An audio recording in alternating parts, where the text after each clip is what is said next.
SoFi और कैल्सिफ़र बैठकर बातें कर रहे होते हैं, तभी हाउल वहाँ पर आता है और सोफ़ी से बात करता है। सोफ़ी से वो कहता है कि सोफ़ी, तुमको राजा के पास जाना पड़ेगा मेरी माँ बनके, और उसको बताना पड़ेगा कि कैसे मैं बहुत ज़्यादा नाकारा और आलसी इंसान हूँ और मैं किसी के भी वादों पर खरा नहीं उतरता, ताकि वो मुझे छोड़ दें।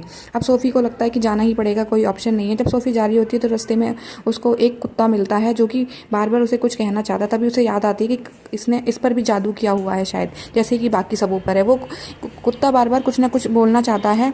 उसको जब देखती है सोफ़ी तो सोफ़ी को समझ आता है वो एक कोई जादू किया है उसके ऊपर, जो फिर वो एक लड़का बन जाता है और कहता है कि मुझे लेटी ने भेजा है, प्लीज़ मुझे ठीक कर दो। और उसके बाद वो फिर से कुत्ता बन जाता है। उसका जादू नहीं हटा है, यानी कि वो एक ही बार बन पाया था लड़का, लेकिन वो अब कुत्ता ही बना हुआ है। सोफ़ी सोचती है बेचारा, इसको भी मैं अब सही नहीं कर सकती, मेरे पास कोई ऑप्शन नहीं है। उसको लेकर वो राजा की महल तक पहुँच जाती है। अब राजा से जब उसकी मीटिंग होती है तो वो राजा को बताती है कि जो हाउल है वो आपको हाँ करके चला गया, पर वो बहुत ही कायर और नाकारा है और वो कभी भी आपकी मदद नहीं करेगा। तब राजा बताता है कि जस्टिन खो चुका है, उसके अलावा मेरे पास कोई और चारा नहीं है, और जो बर्बादी की चुड़ैल है उसने मुझको भी धमकी दी है कि वो यहाँ पर हमला करवा देगी और यहाँ पर एक कोई वार यानी कि युद्ध घोषित हो जाएगा। उसने सुलीमान जो मेरा जादूगर था उसको भी किडनैप कर लिया, और उसने उसको इसलिए अगवा किया क्योंकि वो उसका प्लान था कि वो कैसे भी जस्टिन को अपने तक पहुंच पाए, ताकि जस्टिन सुलेमान को ढूंढता हुआ वहां पहुंचे और उसके बाद वो यहाँ पर वार करवा पाए। अब सोफ़ी सोचती है कि सच में बड़ा अजीब सा सीन है, अब क्या कर सकते हैं। हाउल के बारे में सोचती है और